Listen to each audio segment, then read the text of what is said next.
Baik, Assalamualaikum warahmatullahi wabarakatuh. Pertama-tama, kami dari kelompok 9 akan menjelaskan tentang indirect and mutual holdings. Sebelum memulai materi, perkenalkan anggota kelompok kami terlebih dahulu, yaitu yang pertama saya sendiri, Eltisa Zulianti dengan MPM akhir 170, kemudian ada Pradita Medianti dengan MPM akhir 176, kemudian ada Akila Dana Kalisa dengan MPM akhir 182, dan yang terakhir ada Abrar Abiu Baits Pratama dengan MPM akhir 197.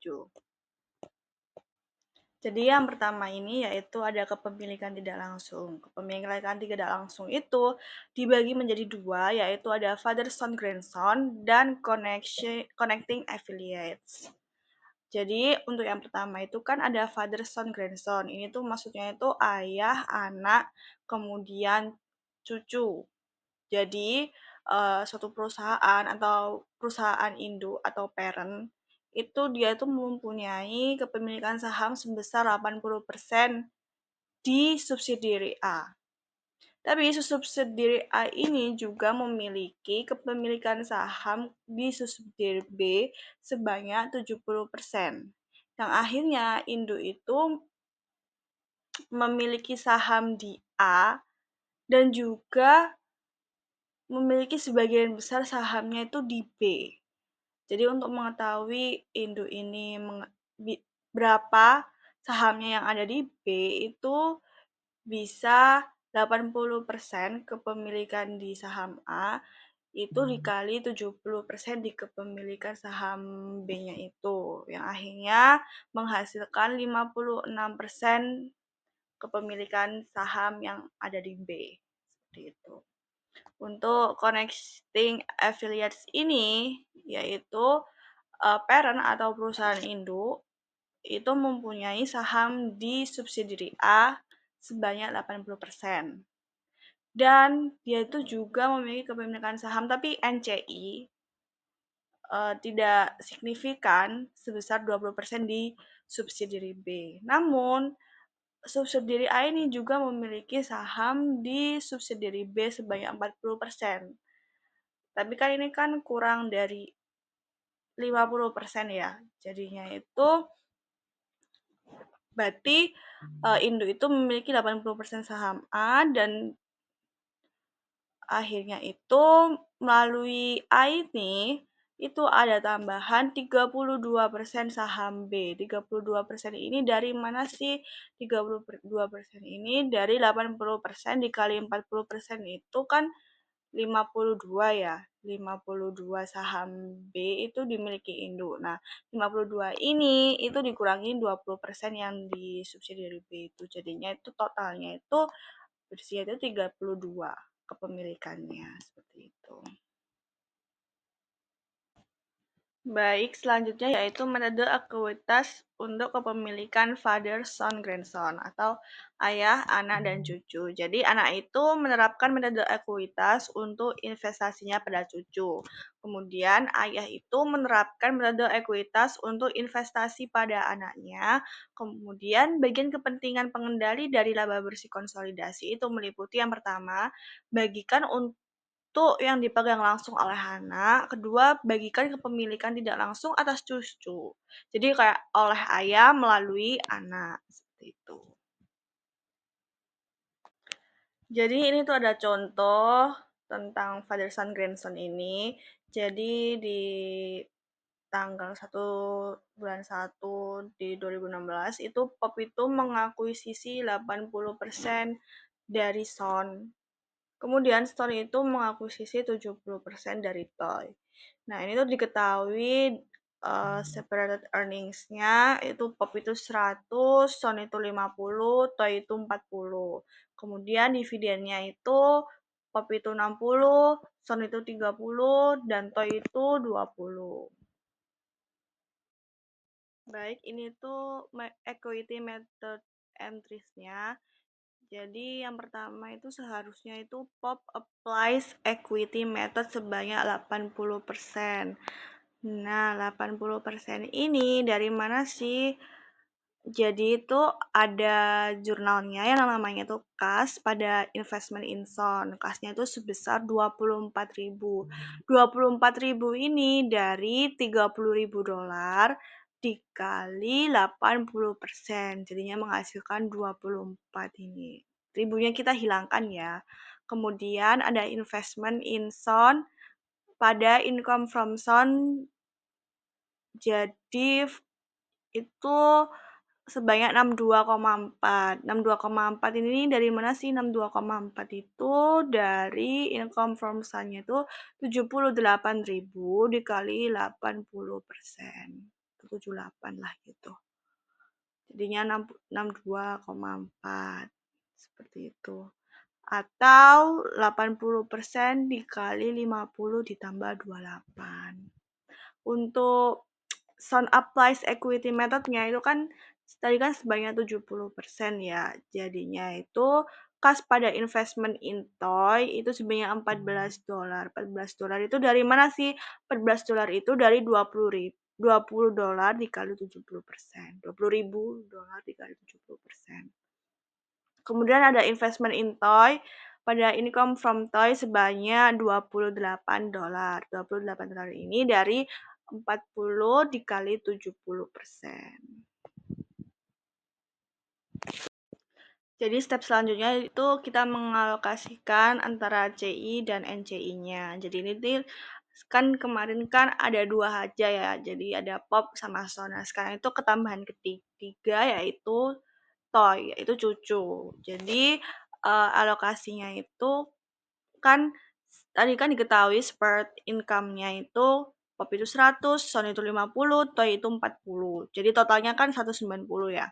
Kemudian kita alokasikan. Tadi kan toy itu kan 70%-nya dari son. Jadi son itu mempunyai kepemilikan saham. Toy itu sebanyak 70%.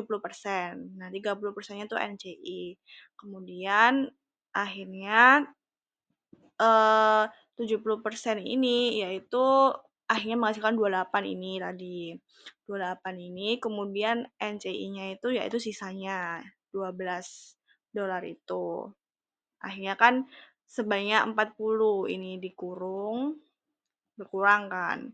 Kemudian son itu ada 80%-nya dari si kepemilikan induk itu tadi dan NCI-nya itu 20%.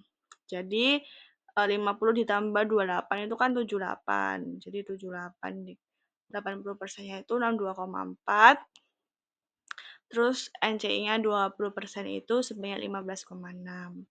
Kemudian akhirnya pop ini menghasilkan 100 ditambah 62,4, jadinya 162,4 dan ini tuh full ke CI semua.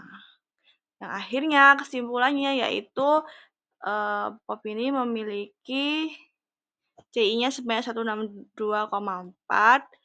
sedangkan untuk toy dan son itu NCI-nya itu totalnya itu 27,6. Jadi tetap totalnya itu 190 dolar. Selanjutnya yaitu ada connecting affiliates yang dimana parents tersebut itu memiliki kepemilikan pada subsidiari A sebesar 80% dan memiliki kepemilikan secara langsung pada subsidiari B sebesar 20%. Tetapi subsidiari A tersebut memiliki kepemilikan langsung terhadap subsidiari B sebesar 40%. Nah, selain parents memiliki kepemilikan langsung pada subsidiari B sebesar 20%, parent itu juga memiliki kepemilikan secara tidak langsung melalui subsidiari A itu sebesar 32% terhadap subsidiari B. Yang dimana 32% itu sendiri dari 80% dikali 40% menghasilkan 32%, kemudian total kepemilikan parentsnya terhadap subsidiari B itu sebesar 52% dari 32% ditambah 20%. Kemudian ini ada contoh soalnya yang dimana PET memiliki 70% dari SAL dan 60% dari TAI. Sedangkan SAL memiliki 20% dari TAI. Nah, untuk income-nya sendiri itu PET pembagian income-nya itu sendiri yaitu PET $70, SAL $35, TAI itu $20. Untuk dividennya PET itu 40, SAL itu 20, dan TAI itu 10.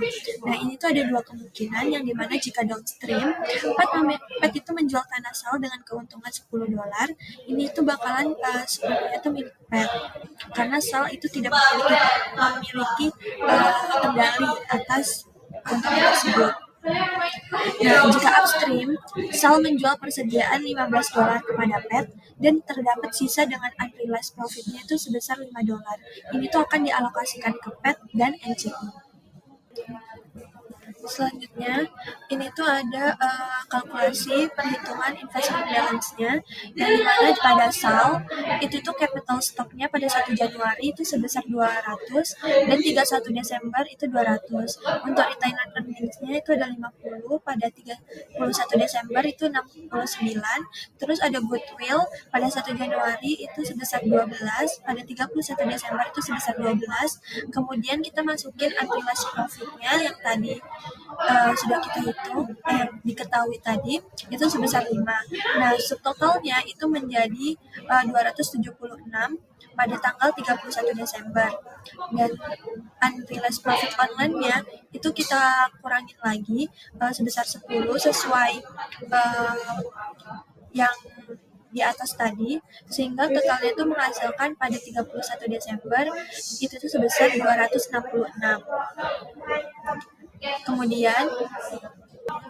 Kemudian kita menghitung splitnya investment in SAL yang sebesar 70% kepemilikannya tadi oleh PET. Nah, itu tuh sebesar pada 1 Januari itu sebenarnya 183,4, dan pada 31 Desember itu tuh menjadi 183,2.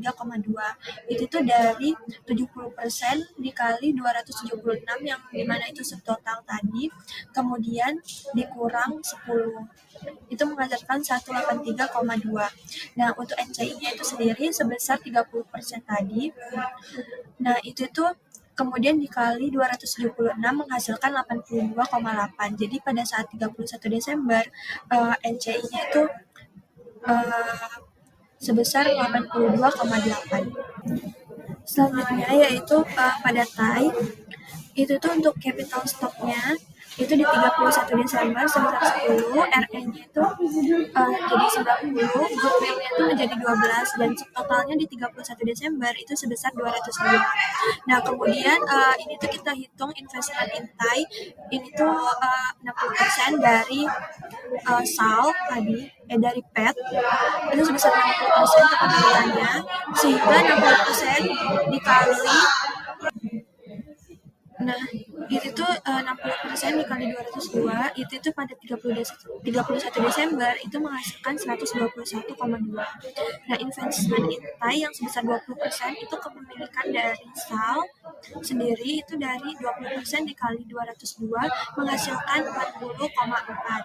Nah, ini sisanya kemudian itu tuh punyanya NCI sebesar 20%, itu sebesar 40,4 juga pada 31 Desember. Selanjutnya yaitu untuk pembagian labanya, yang dimana tadi udah diketahuin kalau misal PET itu sebesar 70, SAL 35, TAI itu 20. Nah, totalnya itu jadi 125. Akan tetapi ada unrealized profit on inventory-nya itu kan tadi udah diketahuin kalau misalnya upstream. Jadi itu di SAL itu dikurangi 5, kemudian untuk unrealized gain online-nya itu sebesar 10 karena downstream, itu tuh di PET dikurangi 10. Nah, kemudian untuk alokasinya itu sendiri pada TAI itu sendiri itu langsung dialokasikan sebesar, karena dia awalnya labanya 20, dialokasikan seluruhnya itu sebesar 20 juga. Kemudian karena TAI itu sendiri 60%-nya itu milik PET, kemudian jadi dari 20 tadi itu dikali 60% menghasilkan 12 yang kemudian ditaruh di PET, dan 20%-nya tadi milik sisal itu langsung dialokasi ke tempatnya, dan 20%-nya itu milik NCI langsung ditaruh di bagian NCI-nya.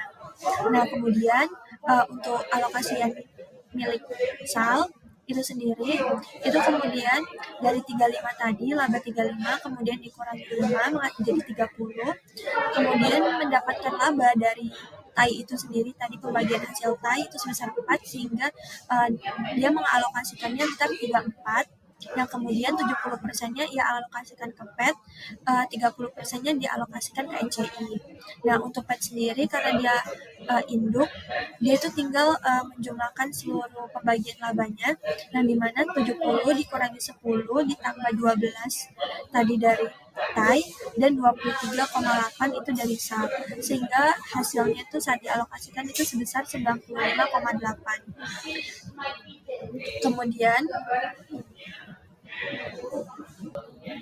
Kemudian untuk dividennya itu sama kayak pembagian labanya, yang dimana TAI itu sendiri tadi dividen awalnya itu 10, kemudian dialokasikan ke PET itu sebesar 60% karena kepemilikan PET pada TAI itu sebesar 60%, kemudian pada SAL dialokasikan 20%-nya yaitu sebesar 2, dan pada NCI-nya itu sebesar 20% juga, menghasilkan 2 juga. Nah, lalu kemudian pada salnya itu sendiri, kemudian untuk salnya itu sendiri tadi dividennya itu sebesar 20, yang kemudian dialokasikan 70%-nya itu milik PET dan 30%-nya itu milik NCI sebesar 6, untuk PET-nya itu 14. Kemudian untuk PET-nya itu karena 100% sebagai induknya, itu tuh dividennya itu tetap 40, ditaruh di CI-nya juga 40. Lalu ini tuh masukin worksheet-nya.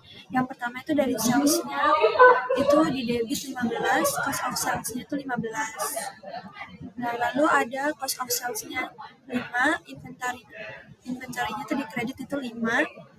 Lalu ada gain on land-nya itu tuh di debit 10, plan aset-nya itu 10. Ini tuh selesai soal.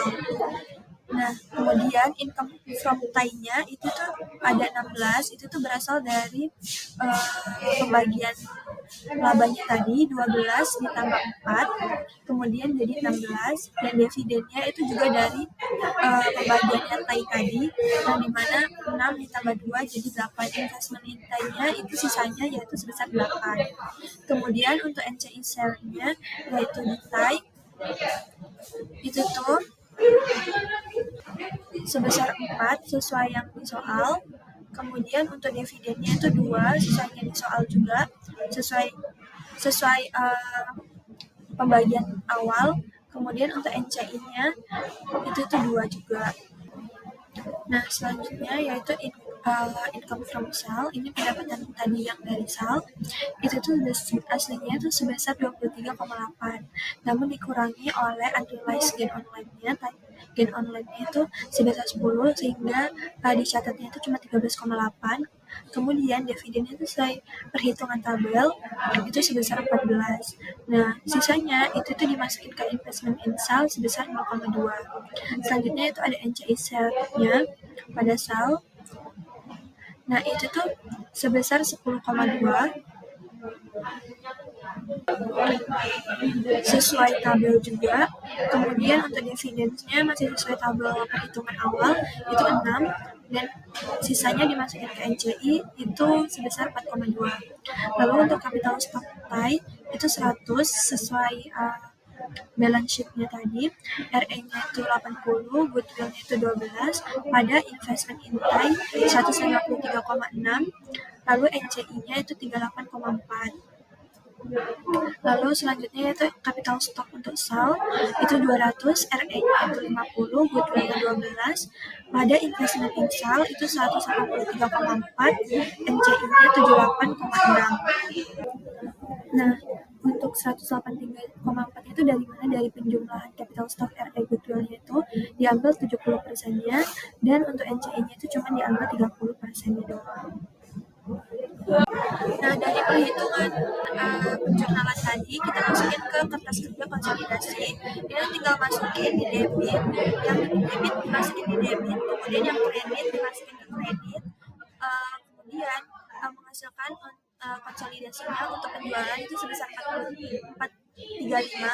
Untuk income from sale, income from tie, sama game online itu jadi habis. Kemudian cost of sales-nya itu jadi minus 220, other expense-nya itu menjadi 105, NCI share sale-nya itu 10,2, NCI share tie-nya itu 4, dan untuk controlling interest share-nya itu tuh totalnya itu jadi 95,8. Nah, ini juga tinggal dimasukin statement of retained earnings-nya sesuai jurnal juga. Itu untuk beginning retained earnings-nya itu dikonsolidasi itu menjadi 223. Ada additional net income-nya itu sebesar 95,8. Ini tuh nggak ada perubahan. Dari dividends-nya itu tuh dimasukin ke kredit semua. Jadi dia tuh 40. Kemudian untuk ending retained earnings-nya itu menjadi 278,8 dari 223 ditambah 95,8 dikurangi 40. Nah, untuk balance sheet-nya itu juga tinggal masukin dari penjurnalannya, yang di debit, yang di kredit. Untuk other assets-nya di konsolidasi itu menjadi 155,2, inventories-nya itu jadi 100, kemudian net asset-nya itu jadi 690, investment in sales sebesar 70%, itu tuh habis jadinya. Investment in tie itu ada 60% dan 20% itu habis juga. Goodwill-nya itu menjadi 24. Totalnya itu jadi 969,2. Kemudian ini untuk lanjutannya itu juga dimasukin dari penjurnalannya juga. Untuk liabilities-nya itu menjadi 167,2, nggak ada perubahan. Capital stock-nya itu menjadi 400. Kemudian untuk retained earnings-nya itu jadi 278,8, nggak ada perubahan juga. NCI-nya itu tuh menjadi 123,2 hasil penjumlahan NCI-nya tadi. Untuk totalnya itu sendiri jadi 99,2. Baik, selanjutnya yaitu Mutual Holdings Parent Stock Held by Subsidiary. Nah, di sini tuh ada dua tipe mutual holdingsnya. Yang pertama yaitu parent mutually owned atau induk dimiliki secara timbal balik. Nah, konsep ini tuh sama kayak konsep saham treasury, di mana saham ini dijual, kemudian dibeli lagi. Nah, di sini tuh parent mengakuisisi subsidiary A sebesar 80%, kemudian saham dari subsidiary A ini dibeli lagi 10%. Jadi kayak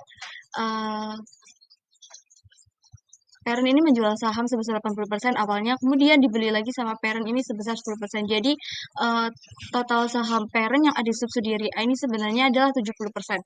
Kemudian yang tipe kedua yaitu connecting affiliates mutually owned atau afiliasi terkoneksi. Nah, di sini tuh parent ini punya saham di subsidiary A sebesar 80% dan di subsidiary B sebesar 20%. Nah, subsidiary A ini punya saham di subsidiary B sebesar 40%, kemudian subsidiary A ini membeli saham yang dari subsidiary B juga sebesar 20%. Jadi untuk parent tersendiri dia tuh sebenarnya punya saham totalnya 52%. Nah, itu tuh didapat dari 80% ini dikali 40%, kemudian hasilnya kan 32 ditambah 20%-nya jadi 52%. Nah, kemudian selanjutnya yaitu ada pendekatan kepemilikan bersama. Di sini ada dua, yaitu saham treasury.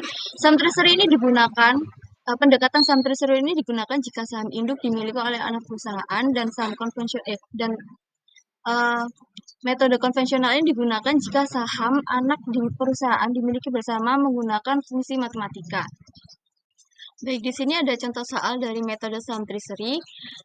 PAM memiliki 90% saham yang diakuisisi pada nilai wajar yang sama dengan biaya perolehan tanpa goodwill. Kemudian, SAM memiliki 10% saham PAM sebesar 70 pada awal tahun 2016. Diinformasikan bahwa investasi di SAN sebesar $270. Kemudian, total ekuitas pemegang saham SAN saham biasa sebesar $200 dan laba ditahannya sebesar $100. Nah, selama tahun 2016 diinformasikan bahwa pendapatan terpisah PAM sebesar $60 dan SAN sebesar $40, sedangkan dividennya di PAM sebesar $30 dan di SAN sebesar $20. Nah, ini 270 ini didapatkan dari 90% dari 300. Nah, 300 itu total dari saham biasa ditambah laba ditahan dari saham ini tadi. Kemudian Kemudian, ini tuh semua dialokasikan ke dalam tabel yang ada di sebelah kanan ini. Di sini diketahui bahwa pendapatan terpisah si PAM itu 60 dan di SAN itu 40 sehingga totalnya itu 100. Nah, di sini ada dividen income. Dividen income ini didapatkan dari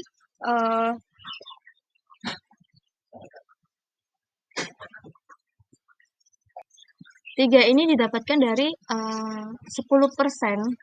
San memiliki 10% saham PAM itu tadi dikalikan 30 dividennya PAM sebesar 30 sehingga hasilnya itu 3 dan itu mengurangi di PAM itu dikurang sedangkan di sini itu ditambah karena dividennya itu apa? Bentar. Jadi gini, PAM itu kan dapat laba dari SAN. Kemudian laba yang dari SAN tadi dibayarkan ke SAN lagi tapi dalam bentuk dividen. Jadi kenapa di PAM itu dikurang dividen income-nya itu mengurang. Kemudian untuk alokasi sahamnya di sini SAN kan 90%. Ini PAM 38,7 ini merupakan 90% dari 40 ini tadi. Kemudian 43 ini adalah total dari 40 pendapatan bersihnya ditambah pendapatan dividen dari desain ini tadi tentang 43. Nah, kemudian NCI-nya 4,3 ini dikalikan, jadi 4,3 ini dikalikan 10% dari 43. Mohon maaf tadi, kayaknya yang 38,7 ini 90%-nya dari 43. Kemudian yang si PAM ini 100%, ini 95,7 didapatkan dari 60 dikurangi 3 ditambah 38,7. Dan CI-nya ya sama 95,7 sehingga di sini ini totalnya habis juga habis. Nah, dari tabel alokasi ini didapatkan pendapatan PAM dari SAN itu sebesar 35,7 di mana 38,7 dikurangi 3. Setelah dialokasikan tadi, kemudian itu di jurnal.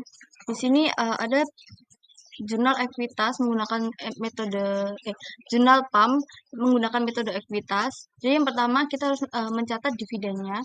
Cash pada investment in SAN ini sebesar 18 itu didapatkan dari 90% dari 20 di mana 20 adalah dividen dari SAN. Kemudian yang kedua kita mencatat pendapatan investment in SAN pada income from SAN sebesar 38,7 ini didapatkan dari 90% dari 43. Kemudian jurnal terakhir ini adalah untuk mencatat dividen PAM yang dibayarkan kepada SAN yaitu income from SAN pada dividen sebesar 3 itu tadi didapatkan dari 10% dikali 30 itu dividennya si PAM. Kemudian ada di sini PAM itu harus mencatat dividen yang diterima oleh PAM yaitu jurnalnya dividen sebesar 27 di sisi debit, kemudian income from SAN sebesar 3 di sisi kredit dan cashnya income from SAN di sisi debit sebesar 3, kemudian cashnya sebesar 30 di sisi kredit. Baik, selanjutnya yaitu laporan keuangan konsolidasi. Sini yang pertama kita mencatat yaitu mencatat pendapatan. Di sini income from SAN sebesar 35,7. Ini sudah dihitung setelah kita mengalokasikan tadi, itu di bawah kan ada tulisannya. Kemudian ini sisi debit, income from SAN ini di sisi debit, kemudian dividen sebesar 18, sudah dihitung juga di jurnal sebelumnya. Ini ada di sisi kredit dan sisanya investment in SAN sebesar 17,7. 17,7 ini didapatkan dari 35,7 dikurangi 18. Kemudian yang kedua mencatat NCI-nya. Yang pertama, jurnal pertama yaitu NCI share, yaitu berada di sisi debit sebesar 4,3. Ini juga 4,3 sudah dihitung dari alokasi yang tadi, ya 10% dari 43. Kemudian dividennya sebesar 2, sudah ada informasi dari soal, dan ini ada di sisi kredit, dan sisanya NCI sebesar 2,3, sisi kredit ini didapatkan dari 4,3 dikurangi 2. Kemudian mencatat common stock sebesar 200 di sisi debit, retained earning sebesar 100 di sisi debit. Ini merupakan dari soal, informasinya dari soal. Kemudian sisi kredit ada investment in Sun sebesar 270, dan sisanya itu NCI sebesar 30. Nah, kemudian ini yang zona terakhir adalah kita mencatat treasury-nya. Treasury stoknya sebesar 70. Ini 70 ini sudah ada di soal yang tadi PAM yang 10% tadi pada investment income sama di sisi kredit sebesar 7. Oke, baik, kita lanjut pada materi berikutnya yang dimana di sini ada parent mutually held. Jadi di sini ada soal yang mencontohkan di mana PAM itu memiliki 90%, mengakuisisi 90% dari Sun, yang dimana tidak ada goodwill-nya, dan di sini Sun memiliki 10% dari PAM. Sepertinya di sini ada salah tulis yang dimana ini seharusnya Sun owns 10% of PAM, yang dimana diakuisisi pada tahun 2016. Jadi ini dirinci di mana investment insan-nya itu sebesar 226.154, dan investment income-nya ini sebesar 70.000, non controlling interest-nya ini sebesar 333.846, dan Suns total stockholder equity ini sebesar capital stock-nya itu sebesar 200, dan return earning-nya itu sebesar 100. Dan di sini sepertinya ada salah tulis di mana return earning-nya ini seharusnya 130 seperti yang di kotak biru sebelah ini. Jadi kotak biru ini menjelaskan bahwa investment in non-controlling interest ini sama dengan underlying equity less mutual holding-nya. Jadi ketika ini dijumlahkan itu sama. Dan tambahan informasi, jadi selama 2016 di sini ada labanya itu diketahui sebesar PAM ini sebesar 60.000 dan Sun sebesar 40.000. Dan dividennya ini PAM ini memiliki 30.000, itu termasuk 3.000 yang dibayarkan ke Sun, dan Sun ini memiliki dividen sebesar 20.000. Dan selanjutnya kita sekarang gunakan metode konvensional. Jadi pada metode konvensional ini yang pertama kita alokasikan di mana separate income-nya ini satu-satu, yang dimana PAM ini 60.000 dan Sun ini 40.000. Jadi kita alokasikan sesuai. Sun ini alokasinya sebesar 90%. Jadi kan di sini kita ketahui PAM itu memiliki akuisisi dari Sun ini sebesar 90, jadi kita buat persamaan matematikanya itu 90 S ini Sun, dan pada Sun ini memiliki 10% dari PAM. Jadi kita buat persamaannya itu 10P, dan pada NCI-nya ini PAM ini 10%, dan pada controlling interest-nya Sun ini 90P. Ya. Separate income-nya ini jika ditotal itu sebesar 100.000, dan di sini kita buat persamaannya yang dimana P ini sama dengan 60.000 plus 9S, dan S ini sama dengan 40.000 plus 1P, dan CI share-nya ini sama dengan 9P, NCI share-nya ini sebesar 1S. Dan dimana setelah disubstitusikan dihasilkan seperti di sebelah kanan ini, yang dimana P itu didapat 105.495, dan S ini 50.550, CI share-nya 945, dan NCI share-nya ini sebesar 5.055. Baik, kita lanjut. Jadi di sini hasilnya sudah didapatkan yang dimana P ini sebesar 10549, dan seterusnya sampai NCI ini 555. Jadi kita ketahui CI plus NCI-nya itu sebesar 100.000, itu dari total separate income-nya tadi, dari total labanya. Jadi kita cari di sini pump income from Sun itu dari 9S dikurangi 1P, yang dimana didapatkan 34.945. Jadi ini tuh dari 90% income-nya Sans dan dikurangi dari 10% dari mutual holdingnya tadi. Lalu di sini kita cari CI yang dimana pump laba dari pumpsnya ini ditambahkan dari income from Sun-nya tadi. Jadi di sini laba dari pumpnya itu diketahui 60.000 yang sudah disebutkan tadi ditambahkan 34.945 yang dimana kita dapatkan CI-nya itu sebesar 94.945.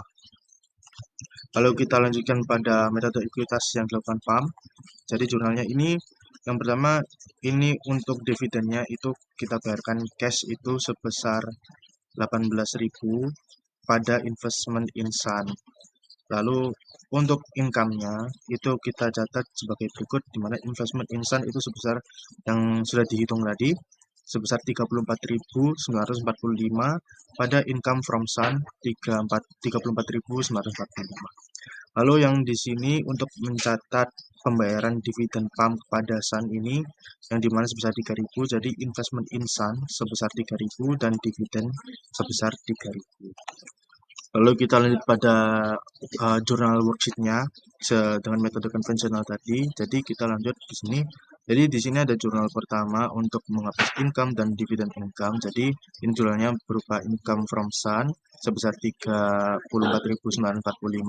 dan dividen income-nya tadi itu sebesar 3.000 dan kepada dividen sebesar 18.000 dan investment in Sun sebesar 19.945. Dan selanjutnya untuk jurnal yang kedua di sini untuk menghapus non-controlling interest-nya. Jadi di sini non-controlling interest-nya itu tadi diketahui sebesar 5.055 dan dividen dari si Sun-nya itu sebesar 20.000. Kita karena kepemilikannya hanya 10%, maka kita dapatkan 2.000 dan hasilnya non-controlling interest-nya itu sebesar 3.055. Lalu selanjutnya di jurnal yang ketiga ini kita hapus common stock dan return earning-nya, yang dimana common stock-nya itu tadi disebutkan di awal sebesar 200 dan return earning-nya sebesar 130. Lalu kita jurnalkan di sini itu common stock sebesar 200, return earning 130 kepada investment in Sun sebesar 296.154 dan non-controlling interest-nya itu sebesar 333.846. Dan untuk non-controlling interest-nya tadi sudah diketahui di awal yang di soalnya itu sebesar 33.846. Dan yang terakhir di sini terdapat pencatatan pada investasi di Sun sebesar 70.000 pada investasi in PAM sebesar 70.000 tadi. Oke, baik, kita selanjutnya lanjut pada persoalan yang berikutnya. Jadi di sini tuh subsidiarinya atau anaknya itu mengalami mutual holding juga. Jadi kita ketahui di sini itu PAL itu memiliki 80% dari set yang dimana memiliki goodwill sebesar 25.000 dan set itu memiliki 70% dari ton yang juga memiliki goodwill sebesar 10.000 dan si ton ini memiliki 10% dari set. Jadi dirinci sebagai berikut. Jadi 2016 itu investment in set itu dari PAL itu sebesar 80% yang dimana nominalnya itu 340 dan investment in ton dari set itu sebesar 70% yang dimana nominalnya itu 133.000 dan di sini investment in set oleh ton ini 10% yang dimana nominalnya 40.000 dan diketahui non controlling interestnya itu sebesar 102.000 dan ini diketahui pada 2016 itu separate income dari PAL itu 112.000, set 51.000 dan ton 40.000 dan dividennya PAL itu 50.000, set 30.000, ton 20.000. Lalu selanjutnya kita alokasikan pada tabel alokasi. Jadi pertama-tama kita alokasikan labanya yang diketahui ini. PAL ini 112, set ini 51, ton ini 40, dan ini alokasi akuisisinya, yang dimana PAL ini memiliki 80% dari set, jadi kita umpamakan 8S, dan set ini memiliki 70% dari si ton. Lalu si ton ini memiliki 10% dari si set. Jadi di sini kita ketahui NJI-nya di sini dari tons allocation ini NCI-nya itu 3T dan set alokasinya ini sebesar 1S, dan pada CI ini pulse alokasinya itu sebesar 1P. Nah, untuk separated income-nya ini totalnya itu sebesar 203. Jadi setelah di sini kita buat persamaan matematika yang dimana P ini sama dengan 112.000 ditambah 8S, S sama dengan 51.000 ditambah 7T, T sama dengan 40.000 ditambah 1S, dan CI itu sama dengan 1P, NCI-nya itu dapat dari 3T plus 1S. Setelah didistribusikan, kita dapat T nominal itu sebesar 48.495, S itu sebesar 84.946, dan P ini 179.957, dan CI share-nya ini akhirnya kita dapat 179.957, dan NCI share-nya ini 14.548 plus 8.459, yang dimana kita dapat NCI share-nya itu sebesar 23.043, dan sebagai hasilnya ini kita dapat sini. Lalu kita ketahui bahwa konsolidasi income-nya ini kalau dari CI plus NCI itu sebesar 203. Lalu kita rinci satu-satu di mana income-nya. Pulse ini pulse income pulse dari set ini 8S, yang dimana kita kalikan ini 8 dikalikan S, yang dimana 84.946, yang dapat hasil 67.957, dan set income from ton atau pendapatan set dari ton ini sebesar T. T-nya ini kita ketahui 48.945 dikalikan 70%. Jadi titik 0,8 ini dan 0,7 ini adalah bentuk persentasenya, dan kita dapat ini 7T ini sebesar 33.946, dan tons dividend income ini dicatat sebagai dividen karena ini belum bisa masuk pada equity method, jadi kita catat pada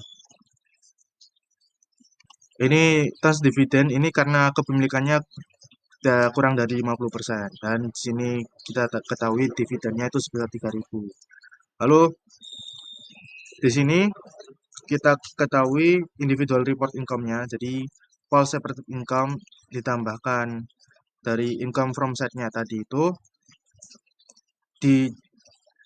diketahui itu 179.957, dan di sini set separated income ditambah income dari ton itu didapat 84.946. Oke, baik, mungkin sekian yang dapat kami paparkan. Mohon maaf bila banyak kesalahan dalam penyampaian materi kami dan salah tutur kata kami. Sekian, wassalamualaikum warahmatullahi wabarakatuh.